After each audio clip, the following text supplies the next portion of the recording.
Em Rusciano and Michael Lucas. You have been warned, it is Giggle Fest 2020. This is Emsolation. Are you being discriminated against now because your name's Karen? Like, a dickhead's a dickhead no matter what. Musty Mo went from zero to kidnap very quickly. It's not socially acceptable to go out without your pants on. We've all accepted the fact that pants are necessary. You're in Emsolation. Yeah, well, I've booked a hotel out, bitch. Come at me. I've got big balls.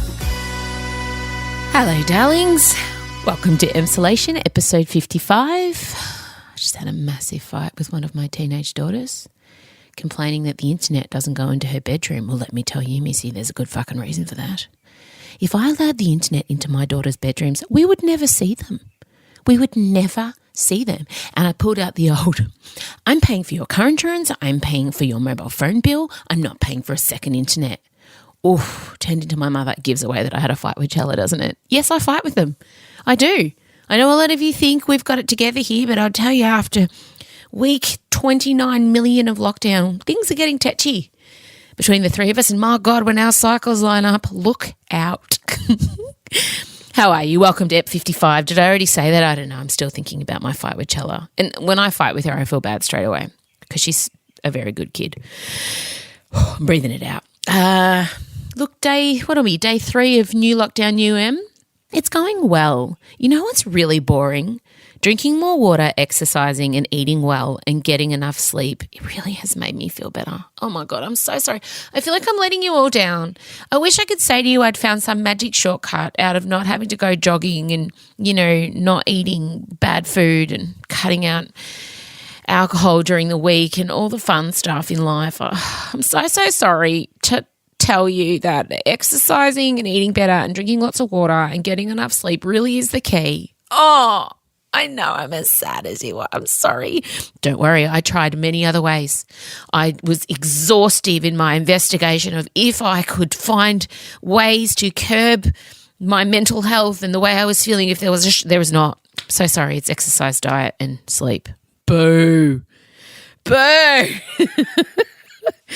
Hey, I wanted to talk to you a little bit about the Emsolation patron page. Now, a lot of you are already patrons and some of you have been asking me a bit more about it because I did do a giveaway. I'm giving away a pair of sparkly cowgirl boots, that don't fit me, they've never been worn.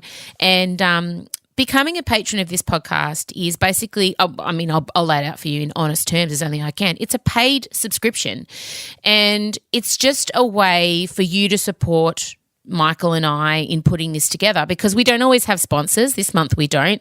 And I want to be able to, and another thing I'll tell you that Michael won't be comfortable with, but when does that ever stop me? Michael does this for free.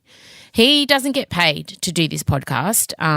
So I would like to eventually pay Michael also. I don't know if he'd take the money, but he's such a good friend. He does it to kind of help me tick along. But so far I've been able to pay Ben Wasley, the incredible Ben Wasley, who writes all our bios. The episode bios, they're all incredible little short stories. If you haven't bothered to read what each episode is about, I encourage you to do so. And also that's how I paid to get the Emsolation merch made and the Busy Working Mum merch. So the money that you guys kind of contribute each month goes directly back into the podcast. And it's kind of cool. It means I don't have to rely on sponsors all the time. And the reason we don't always have sponsors is because this podcast is expensive because I'm picky. I want to protect your little ears.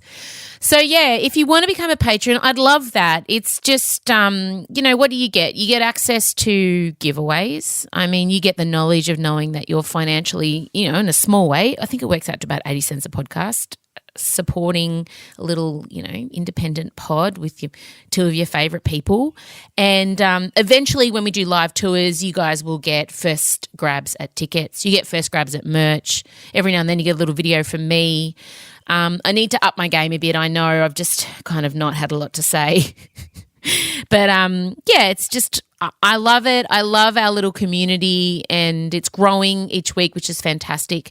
So if this is something you're comfortable with, each month the $5 or $10, whatever tier you choose, comes off your credit card and it is US. So remember that. And the money goes straight back into the pod. And it's just your way of, helping us, which is fantastic. All right, that's probably enough of me selling myself. I always get in trouble from Scott for apologising for asking for things. But, it's weird. What you're about to hear is, oh, God, that's what I'm just remembering. You're going to hear Michael Lucas impersonating Dan Andrews giving his son the sex talk. Yeah. I don't know how.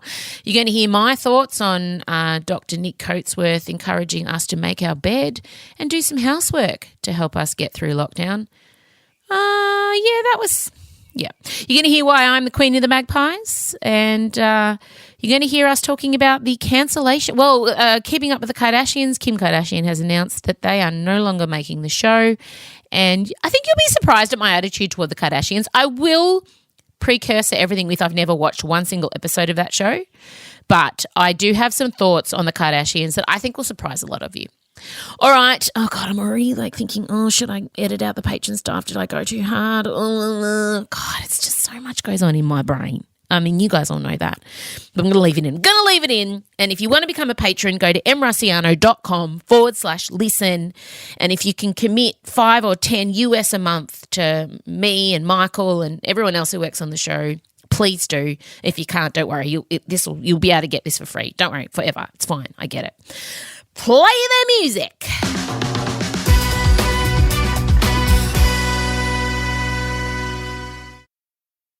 Em Russiano and Michael Lucas. This is Emsolation. Oh, if I sound a bit puffed, I'm just back from my jog, which I've already done today. Have you exercised yet, Michael Lucas? I've not. I've only just woken up.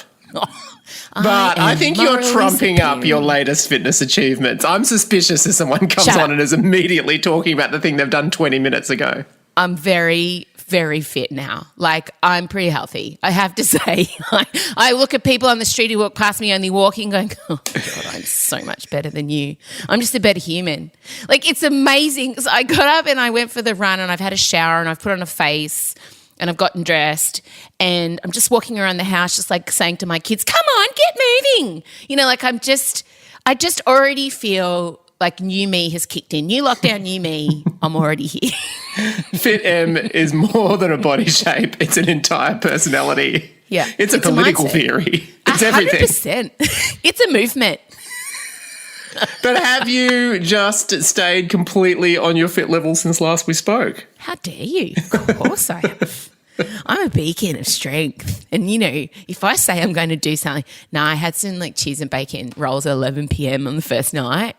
Some rolls. So we're talking more than one. Two rolls. And the worst part is it was I was laying in the dark in my bed as I was eating them secretly because I'd announced to my whole family, I'm healthy now. I will only be consuming very healthy food. Nobody is to offer me anything sweet or with carbohydrates. And then what was the trigger? There's always a moment. I was just hungry because throughout the day so what I've started doing is I get up and I have a really big drink of water just to replenish my little cells because they're all dry from overnight. So I have a big glass of water and then I have a very strong black coffee. Right. I don't know if this is very healthy. Appetite suppressant. And then I have my lady shake with some collagen powder, and I might have a nani, and then that'll see me through till about 1 o'clock. And in that time I'll exercise. So Monday I'd probably went a bit, it isn't my personality to go right out the gate at 1,000. I don't really believe in a crescendo. I more believe in just throw yourself off the cliff and just extend your flaps as a parasail as you go down and just fucking take whatever comes at you. And so I'm day one I was Madonna peak macrobiotic chef. Madonna preparing for her sex photo shoot. Yeah, that was me, day one. Some may have said, Amy, you've just done 6 months of eating whatever the fuck you want. Perhaps maybe just go. Nah, I just went straight off the cliff. So at about 10:45, I was like, God, I'm so hungry. And I couldn't get to sleep. I think if I just have a nice little carb, I'll probably just drop off. Oh. So I went to the cupboard and I'd bought some, because Elio at the moment will only eat foods that are white, starchy, and I'd bought a little Baker's Delight 6-pack of really soft cheese and bacon rolls, the ones. I thought, I'll just have one. I was like, they're pretty small. The lady did give me one extra because they were pretty small. So 2 probably equal 1. And probably needs a bit of butter just to moisturise. I might just melt it in the microwave. Sounds like there were many steps to this process. I'm like, if I warm it up, it'll be less of a shock to my body too. Like my body might just think, oh my God, is that an official diet theory?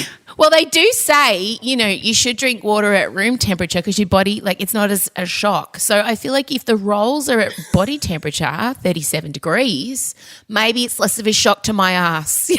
Oh, really? So I snuck back into the room. Scott was watching the Tour de France. I shut the door and I lay in bed and just... But then was there any kind of plate with it or anything like that? Did you have to... No, I put it in the pockets of my dressing gown. Oh, no. The shame. Yeah, I had one pocket each of dripping in the dressing gown, and then I took it off and I lay in bed, and oh, God, it was... And then, I felt so bad after it. But I slept really well. Don't feel bad. You heated it up. I mean, that's not going to count. It's fine. And then I got up in the morning. The famous dieting theory of if it's hot... you will not absorb any fat. It's true. I can justify any food. Really? I said this to you. I said to you, block of chocolate. Challenge me. Go. Do it right now. What? Block of chocolate. Block of chocolate. Go. Are we justifying food? I told you I need a theme song. Wanting, needing to justify my food. Oh, justify my food. Okay, what did you say? Block of chocolate? Yeah. Okay, block of chocolate's great because obviously, first of all, it's got dairy in it, calcium, good for your bones. And as you get older, your bones do get thin. Also, chocolate has magnesium in it. And a lot of women are low in magnesium. And magnesium allows you to kind of stop craving more chocolate. So generally, you have one block, you won't want another one. And it's really actually good. It gives you a little bit of a boost. The sugar gives you a little bit of a natural high so you can get on with your day. Have a better mental health outlook. So there are 3 reasons to eat a block of chocolate. Next. 2-litre bottle of Coke. 2 litres. That's not food. That's not food. I can't. No, give me food. Coke. I once saw a steak dissolved in Coke for a science class in year 10 and I've never drunk Coke since then. Oh, no, fair enough. Okay, a massive bowl of pasta, full gluten pasta with heaps of cheese on top. Oh, wow. Obviously, pasta's great for you because it's a slow-release carbohydrate. So if you have a nice big bowl, you'll get through the day much longer. Mood levels will remain higher. And it's probably been made by hand by some woman. You've employed an elderly Italian woman to make the pasta. The cheese has come from a cow, come from a farmer. Farmers are struggling at the moment and the cheese is full of dairy, so it's also good for your bones. So really, you have your pasta, you have your chocolate. You're not going to get osteoporosis. Okay, wait.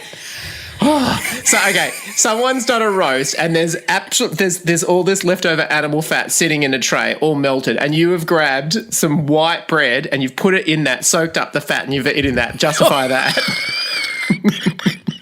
Okay, so obviously if you've made a roast, again, you're keeping a family business intact. You're keeping the farming industry in Australia turning over. You're eating something from the land. It's great. It doesn't have preservatives in it because it's a fresh piece of meat. It's from an animal that's been eating from the land. It's the circle of life.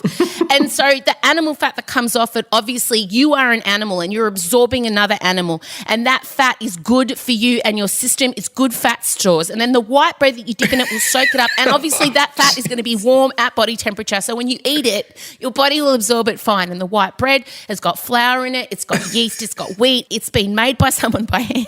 Oh my God. I love how much you can position you pigging out on crap as helping the farmers. 100%. Farmers are going to be helped if you're eating spinach. You do realise that. I'm the one-woman agriculture queen. I'm also the magpie queen. Tangent. So anyway, before we get to my tangent on magpie queen, how's your health journey going? Well, I'll be honest. After hearing your story, I'm feeling moderately better about it now. First day came out the gates great. I mean, I've gone a different... I'm more just mirroring the keto diet that my husband has. So, can't have any sugar, which includes can't have fruit. So you pretty much just got to have vegetables and lean meats. Went well first day, but on the second day, I did a lot of exercise first day, did the exercise app to the extent that I was a little bit stiff and sore the second day. So I did a bit of yoga the second day, but I did feel that was wimping out. But second day, I feel like I had almonds, but they had that. So you know how you get almonds with the tamari? It's really sort of like nice, tangy. I had a few too many of those. Oh, it's okay. Almonds are good for you, good for mental health. That's it though. There was no cheese scrolls under the blankets. Shut up. How many jobs have you done today? I mean, obviously that's, obviously you were just performing charity for the bakers and helping Australian society as a whole. And, and the way you treated it, i.e. cooked it, you annulled any of the effects of it. So you're fine. But I think I did pretty well. And today's a clean slate. Haven't eaten yet. Oof. But it's only 9:15 a.m. I know. Things will change. And you just woke up. All right. I knew some people's theories of weight loss is just to sleep till midday. So I've read those ones as well. You actually did once give me a breakthrough moment in time when we were in our 20s. This is tangent on a tangent now. We were in our 20s. Don't worry, Magpie Queen's got a pin in it. We're coming back. But go. This was at a time when I was in famine, you were in feast. You were working breakfast radio and you would come to Sydney to interview the stars and stuff like that. And you would get put up in a hotel and I would come and stay with you like a little pauper, come and do the little bed. You always got like a 2 single bed thing. Yeah, 100%. And I remember watching you ordered room service. And I remember you ordered like a cheeseburger and chips, which sort of surprised me in a way because you were like really maximum fitness at the time. Mm. And then you like took 4 bites of it and then without even blinking, you just picked up your can of Coke and poured it all over the meal that you were eating to prevent yourself. And I was like frowning at it and you were like, yeah, you've got to destroy it, make it so that you can't eat it. And then you put it in the bin and then you poured more Coke on it in the bin. Yep. I just want to say that obviously we don't condone wasting food, but this was in a sort of a hotel room service situation where that food there was no way it was getting saved. No. But you sort of said if it's in front of me, I'll eat it. And I realised that you're right. And that is the biggest way that I can control, what I eat now. Not so much with the destroying, but just I know if something is in my sphere, I will attempt to eat it and I can get desperate. Like I can, when I'm riding, I'll look in the fridge and what I will reduce myself to. How desperate? Tell me, what is the most desperate measure you've gone to find a treat? What have you eaten? I reckon the bits that stand out to me is that I've found in some like weird area of the cheese drawer, there's an old bit of Parmesan that was from ages ago that's rock hard, and I feel like I can still get something out of that, and I try and cut it, and it's just it's like cutting wood basically. Consuming that and then thinking to yourself, Jesus, if it's this old, is it healthy to eat this? That I think definitely that's healthy. Pretty low. Definitely healthy. Mold is good ignoring for you. use-by dates is always where Oh, there's been times as well when, like, I've got a little, like, pantry drawer where I keep some nuts, and then we've run out of nuts at times and I'm hungry, but then in the back I can find some really old cashews and then I start eating them and they're really, like, weird and soft and tasteless. And God. Yeah, that's how desperate I can get. Your house is shit for food. Like, I hate coming to your house. Because of your theory. I control what comes in. You've got kids you can't control. You have to supply everything. So I don't know how you do it. But I'm also Italian. I've always grown up with a fully stocked, like, my fridge and cupboard is always, I could entertain 10 people at all times, no matter what time. Like, honestly, you'd be struck to find us Mother Hubbard here. I don't know. It's this weird thing. And because of the food here, I'm the carb queen, so it is tough to be on my health journey. It is tough. So I just think I'm more up against it than you because you're 2 gay men in this kind of carb-free, joy-free kitchen zone, whereas I've still got people around me who are 18 and 13 who can eat whatever the fuck they want and nothing changes on their body. I know. And you were spectacularly like that at one point. Oh, I know. I remember. I wasn't. My teenage years were a very different story to Em's. Mind you, she earned it by the incredible amount of athletics she was doing, but she was ripped and I was like, I don't know if you've seen the end of Wall-E, what happens to humans when they're like little blubber balls in space. You were a blob. That's you were supposed to say you weren't that bad. Okay. No, I'm not. Why would I lie to you? You were a blob. But like also, 100%. even to this day, I would argue you are still the queen of the spectacular snapback. Like when you really commit, she rises like a phoenix or like a ascendant magpie. And you'll notice, thank you for the magpie segue, but you'll also notice there's not going to be many body shots of me on my socials. It's just going to be heads for a while because I want the reveal to be dramatic. My conspiracy theory is this is why you haven't sent me the WAP challenge dance yet, because you want to do it at full fitness. There's no hiding in the WAP challenge. Do you know what's weird talking about hot-bodied kids? It's a weird thing to like. I was watching Marcella work out the other day. Kids, Jesus. Yeah, don't want this grab to be taken out of context. No, but you know what I mean. Like when you're teens, your body's you can do whatever you want to it. it's a weird point in parenting when you look at your kid. Like Marcella's been working out and I was looking at her going, God, she looks really good. Her bum looks great. She looks fit and strong. And I'm like, that's such a strange thing to think. It's just watching your child and be like, yeah, man, you look good, lady. I don't know if that's okay. It's a weird pride. Well, you grew her in your body. 100%. And look what happened to it. My body's a result of those 3 children.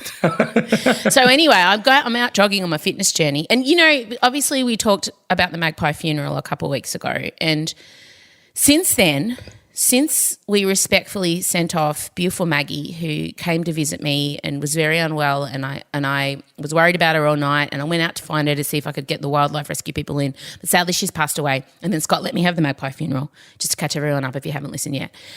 Since then, Magpies have been seeking me out. I don't know, somehow they know there was some kind of respect, some kind of communication from the magpie that passed over. And as she was passing over into magpie heaven, she sent it out through the magpie matrix. This one, she's one of us. She's a goodie. And I'll tell you why, right? So I was sitting on the oval the other day with Elio and one walked right up to me and sat next to me. I videoed it. I have proof. And then on my jogging route, there's always been, for the last 5 years I've lived at this place, and this time of year on the one particular corner where I jog, there's a very aggressive magpie that takes everyone down. It's well known in my area. She is legendary. And I watched a woman about 20 metres in front of me get attacked and swooped as she crossed through, and I don't know, I just felt a sense of calm come over me, and I'm like, I'm going to be fine because I'm queen of the fucking magpies. So I jogged confidently, knees to chest, around the corner and nary a swoop. Not even, I swear to God, there's a little whatever noise they make. I swear that's all I heard. A little tip of the cap, jog on, love, you're fine in my eyes. So I'm looking at a magpie right now out the window watching me talk about magpies.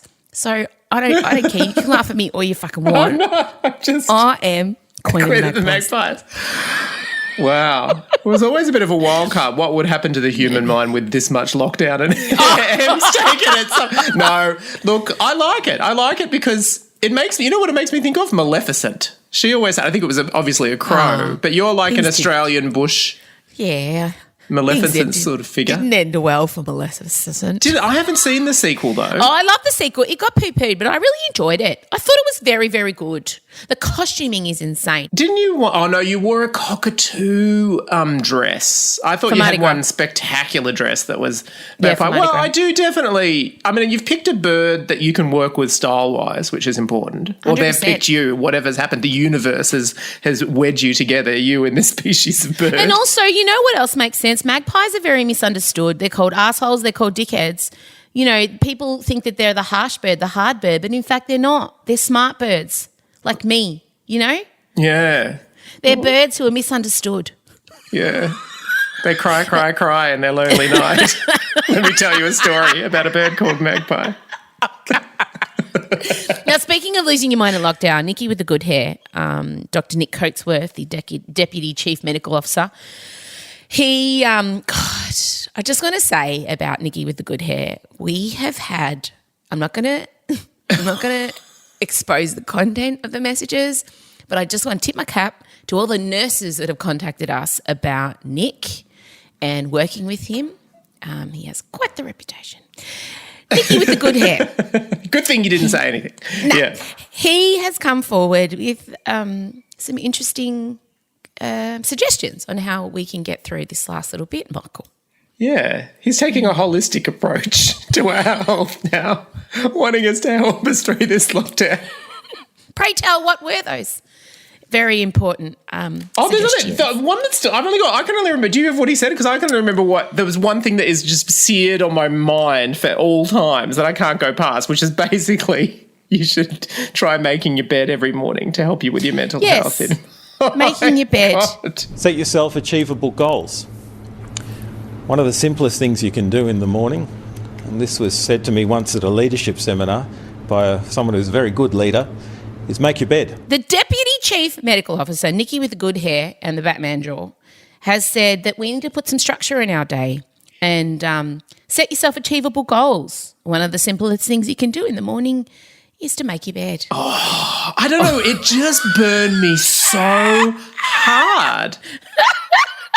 No, the bit that got me though is him telling us to dedicate a little bit of time for housework. Oh. Put some structure into your day, whether you set aside dedicated time for housework. Make sure you then have some downtime after that where you're doing something that you enjoy doing, a hobby. Get directly fucked. That is coming from a true man who sees housework as some kind of like magical thing that you only do every now and then. A meditative activity to help chill you out and not like a relentless treadmill that you're strapped to all day, every day in lockdown. I mean, can you imagine thinking that housework is something that all of us need to do, you know, like it's a novelty? Oh, like no. It's not something that mainly, and I have to say because of the domestic workload, it's still the split that still happens in this country in houses with a man and a woman in a heterosexual cis-normal relationship. Shouldn't have said normal because it's not normal. Is assuming that, you know, them just doing a bit of housework is just, I didn't think of that. Fuck, that's what I've been getting wrong. All right, I'll just go vacuum for the 90th time this week because no one in this house seems to remember how to use a fucking plate. I feel like Nikki, he's trying to connect with us on a personal. In my little narrative in my head, he's seen that Brett has become a national sex symbol, and he's thinking, "Hang on, I'm sitting here. What's happening? I'm empirically better looking than he is. How do I weasel my way into their heart?" So I feel like he's offering us these personal tidbits in the hope that we might forge some sort of more emotive connection with him, but it's backfired severely. And I'll be honest, I do make my bed every morning and I change the sheets all the time, and that has been something that's helped me, but the second he said that, that's over now. I'm not making my bed anymore. I'm proudly sitting in my unmade clump of, if I wasn't so healthy, I would bring the cheese scrolls into the bed like you, just to really fuck off Nick Coatsworth. Might not be a protest he's aware of, but nonetheless, it means something to me. That's a good one. I'm here for it. He also said that you need to have some downtime and do a hobby. Have a hobby. Oh, fuck, this guy's so out of touch. A fucking hobby, mate. Okay, sure. How will I fit that in around all the housework and bed making that I'm doing? What am I going to do? Knit? In all my downtime? I have so much downtime as a mother of 3. Yeah, great. It also just goes to show people from other states, we don't want your advice. I don't even want your sympathy anymore. All I want is thanks. Thanks for doing this so that the rest of the country can have it. That's the only safe thing you can say at this point. I don't want to be told that the plan's bad. I don't want to be told that my premier's a dictator. I don't want to be told that my contact tracing's shit. I don't want any of it. I just want, thank you, you're saving the country. And I did notice that the WA Premier did get on board with that. Yes. Well, good. We do deserve a thank you. Look, it was a big day today, obviously, because we also had Daddy Dan Andrews give us a sex talk. Let's have a listen. Let's have a listen to this incredible piece of audio. The very nature of a platonic relationship between two people who are coming together to spend time with each other, that's very different to intimate partners who, by virtue of the fact that they are intimate partners, their contact is of a different nature. But I can't quite believe I'm having to explain that. But I am, but I'm stopping there because I don't think that serves any greater purpose than, anyway, fine. Oh, wouldn't you be rapt if you were his 18-year-old son? I think being Dan's 18-year-old son in this year is that's got to be a full-time job and not always a comfortable one. I want you do an impersonation of Dan giving his son the sex talk. You're very good at yes. You're very good at Dan. Do it. Really not. Do it. Explain sex as Dan Andrews. No, it would just be that he would do it in single sentence paragraphs. Yeah, do it. Well, when a man and a woman care very much about each other, then those two can be connected in a, should we say, intimate way. I don't know. That's all I'll have to say about that at this time. But I just want to say, son, I am proud. I am proud of you beginning this sexual journey, and I will be there every step of the way, not literally. So I don't know. You will get an erection and you will put your penis in her vagina. Oh, poor Dan, as if he's not going through enough. Mate, I don't have time to be. I'm happy for you if you can be worried about your foreplay technique. I don't have time for that. All right? Sex toys are required. Don't be ashamed. They're good. Foreplay is important. Look, we don't want to sexualise our leaders, but he's given us no choice at this time. He brought it up. And if you listen to this, there is no way he had to go so far into this quote, or the one that we just played, with, talking about it. Like, obviously we don't, but I'm here for it. I was here for the whole think. thing. Because as we've been saying, he's back at underdog status. So many people have stacked on. He's now like popular cult figure again. He's come 360. He's back at the start again. Absolutely. And to be honest, even on Monday, I was in a bit of free fall thinking, oh my God, this planet's so full on. Are we sure about this? What's happening? But the coordinated pylon, Jim's mowing was that was the straw that broke the camel's back. Shut up, Jim. Up, Jim. And also, I think at the end of the day, even if you hate the plan, even if you're not into it. Michael Lucas, is Jim even a real person? Yes. That's an actual Jim? Oh, and he looks like a Jim too. Fucking hell. There is an actual Jim as represented in graphic form on the side of Jim's mowing vans. Oh. And he came out. He came out saying he was real harsh. He was basically saying it was going to be an epidemic of death that we were going to have.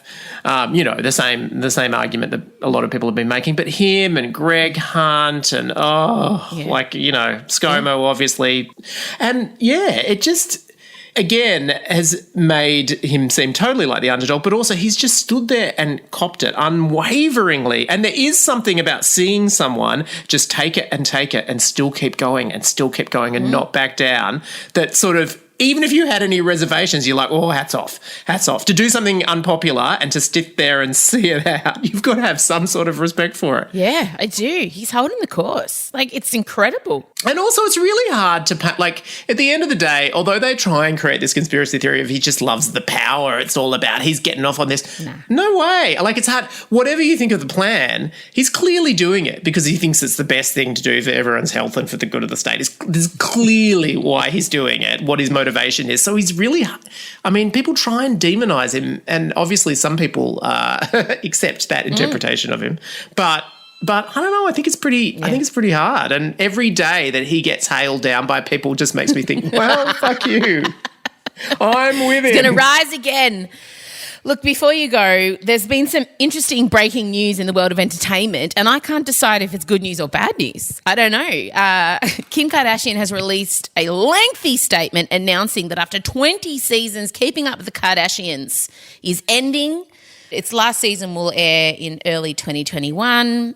14 years it's been on, and I am here today to tell you that I've not watched one episode ever in my life. Me either. I think once on a plane I did see a little bit of one episode just to sort of check out what it's like. And I was really shocked that there were all these characters that I didn't know.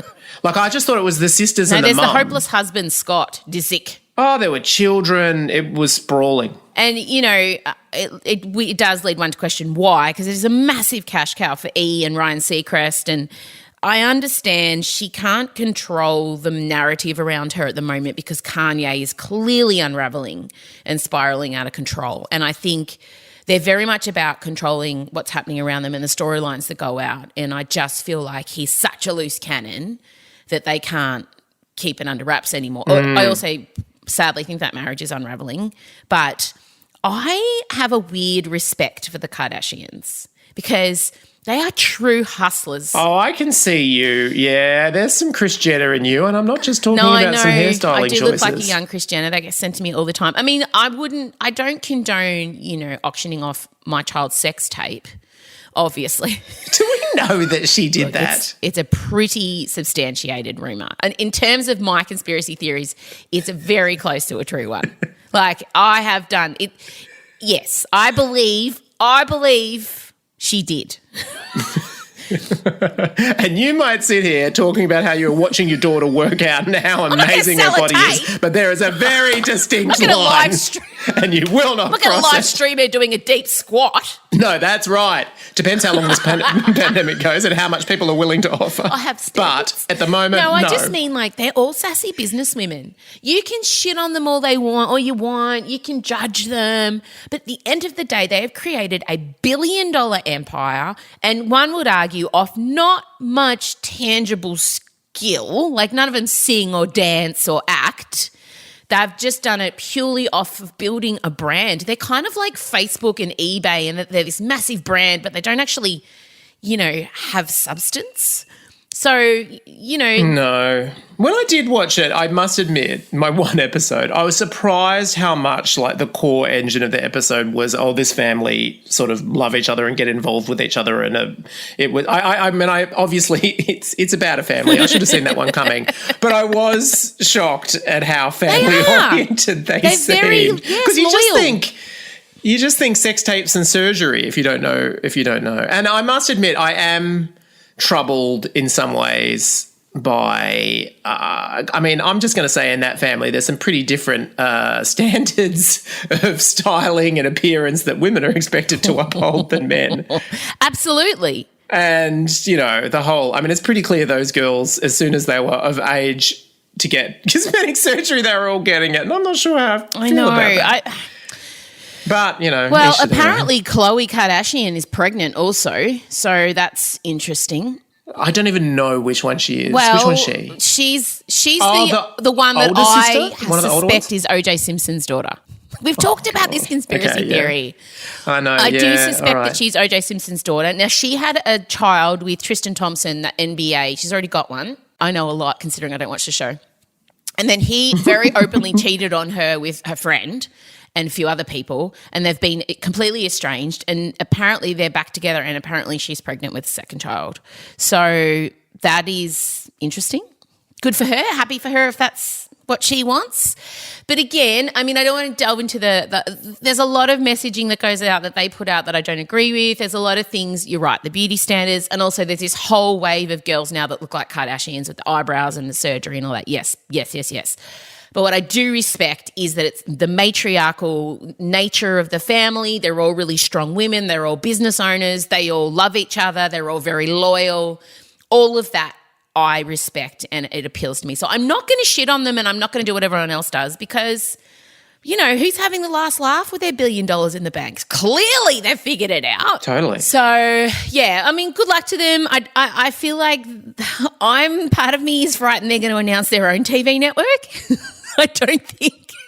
I think they're just going to leave E, and maybe they'll come up with K. I don't know. And I feel like this is definitely not the last we're going to see of the Kardashians on our TV screens. I just feel like they want to break ties with Seacrest and E, and I think they want to go out on their own and own their own images, and that would make sense in a business side of things. I'm surprised, actually, that you're not more into them because, you'd love yourself a royal family, and they are pretty much the royal family of trash culture. I know. And I do love the Real Housewives of Beverly Hills. It's not like I have standards. Oh, God, I know that. I know that. Our listeners know that. I think the Magpies know it too. All right. Well, on that note, God, I didn't think we'd be impersonating Dan Andrews telling his son about sex with you. We found ourselves there. All right. He asked for it, all right? Yeah, it's what the people want. All right, thank you. Good luck on your health journey today. Oh, likewise with you. Yeah. Can't wait. And just remember, if it's too fatty, just heat it up. If that's not in a promo somewhere, I don't want to live anymore. Bye. Bye. This is Emsolation. All right. Well, that's it. That's it for another week. I hope you got something out of that. I don't know what that would be. Perhaps my new theme song, Justify My Food. Oh. And you know what? I can apply that skill set of justifying something that's bad for me to anything. I wish I could find a way to harness that brain power and channel it into something good, because it is a skill of mine on the spot to be able to justify anything. I've been doing it since I was a very small. Outrageous behaviour, outfits, food, alcohol. I can really find a way to make it okay within my mind. It's a skill, isn't it? All right, well, guys, have a fantastic weekend. I hope you're doing something nice. The weather's been pretty good in Melbourne, so I'm thankful for that. And to everyone who's reaching out to say, in other states we're thinking of you, I appreciate it. Be well. I don't even know what else to say to you, We're all just fucking doing our best. Hopefully new Em is still with you next Tuesday when we next speak. Let's hope I've stuck to things. Will I or won't I? Even I don't know the answer to that. Okay, guys. Love you. Bye.